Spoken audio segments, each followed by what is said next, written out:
Nike teams up with Huff for another dunk collab. The Social Status releases a joint effort of the classic Air Penny 2.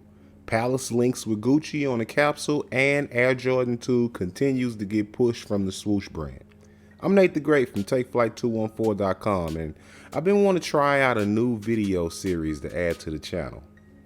I've long been a fan of sneakers since I was a kid, and I spent countless hours online checking out sneaker releases to add to the collection.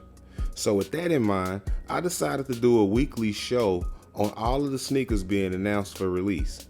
We'll list some of my faves, some of my not so faves, and give release and price info, ultimately giving my take on the sneaker game as a whole.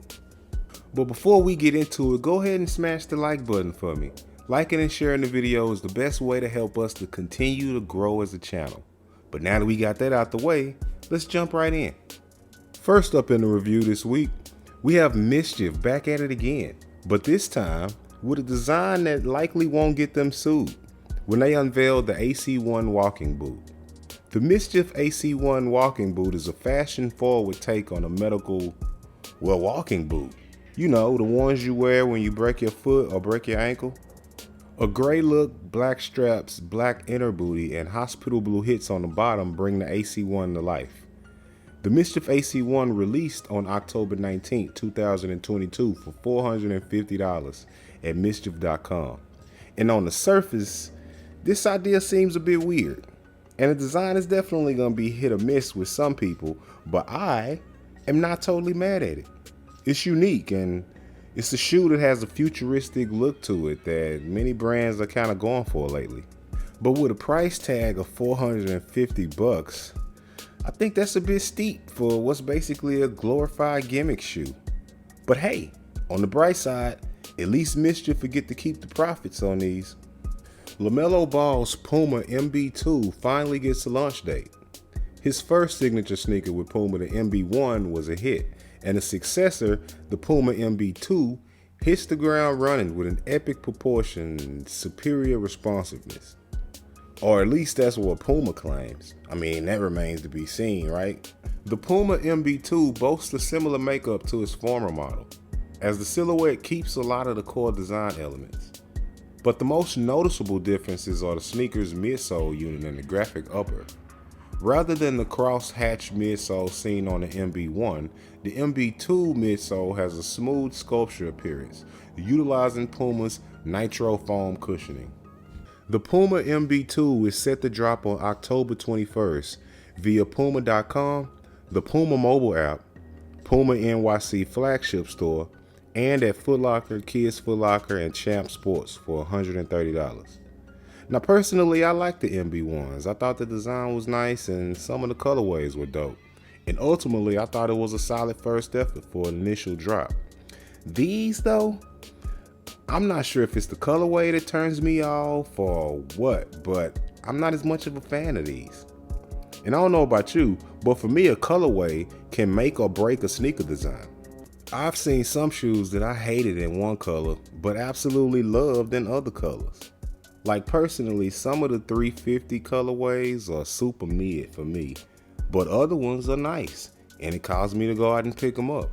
So hopefully Puma releases more eye-catching colors of the MB2 fast. Huff and Nike SB are teaming up again on a city pack featuring the Nike SB Dunk Low this time, and we got a first look at the San Francisco and New York colorways.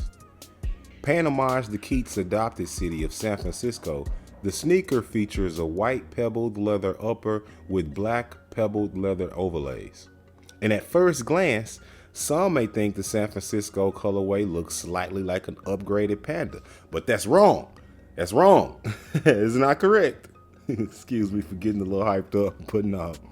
As you can see, the swoosh is gray, not black, as well as the heel tab, with the heel of the sneaker featuring the San Francisco skyline, similarly to the Huff by Nike Air Max 1 sample.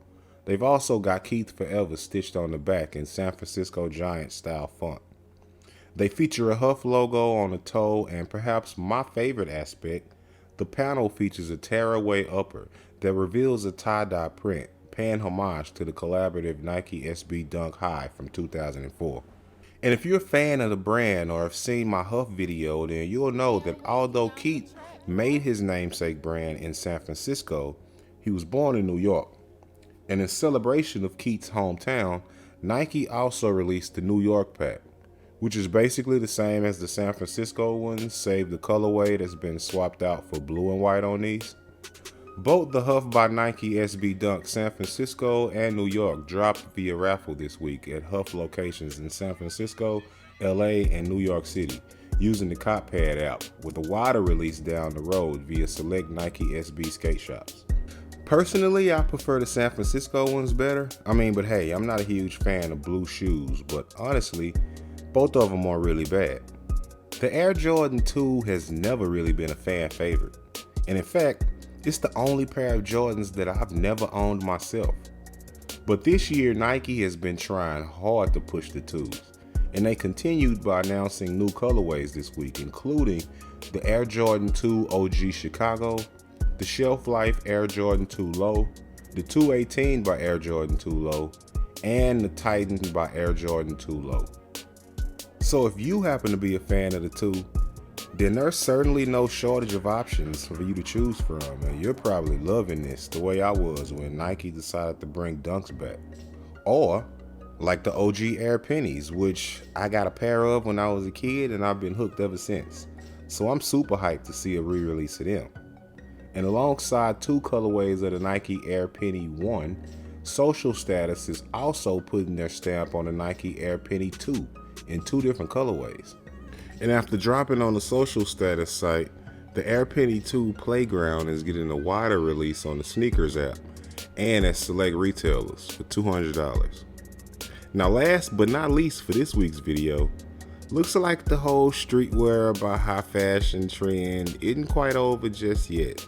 Alessandro Michele brings a new name to the roster of partners with the unveiling of the upcoming Gucci by Palace collection. Michele brings Italian style to London as the capsule has more than 70 items that range from footwear to apparel and accessories. The selection of shoes offers 2 iterations of the classic trainer, and other footwear options include Gucci loafers and Palace slides. The apparel range includes wardrobe classics like hoodies and tees, but also offers eccentric football jerseys, bucket hats, mini skirts, bikini tops, AirPod cases, and more. The Gucci by Palace collaboration releases on October 21st via the Gucci Vault website. The collection will also be available at Palace's London, New York, Los Angeles, and Tokyo locations, with pop-ups for the collection also taking place in Paris, Milan, Tokyo, Osaka, and Bangkok. Now, fans of the channel already know how I feel about these kind of team-ups. They're cheap, well, cheap from a creative standpoint, certainly not cheap from a price standpoint, but they're a cheap attempt to grab money off hypebeasts that they know love logos. The collaboration is really kind of pointless. It's even more pointless than a Balenciaga and Adidas collab. The pieces look like forced efforts to basically mix 2 brands together that has nothing to do with each other.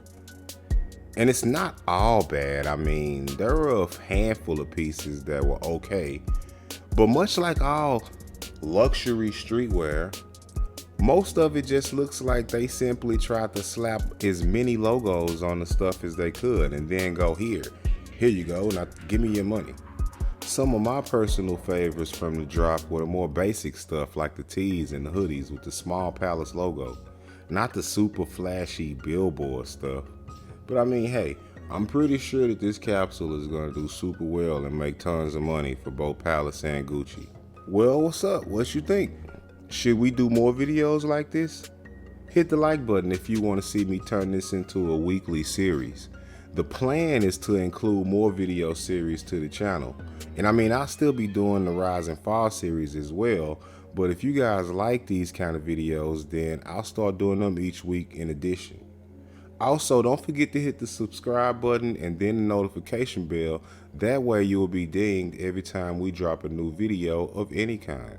But with that being said, I'm Nate the Great from TakeFlight214.com signing out. Until next time.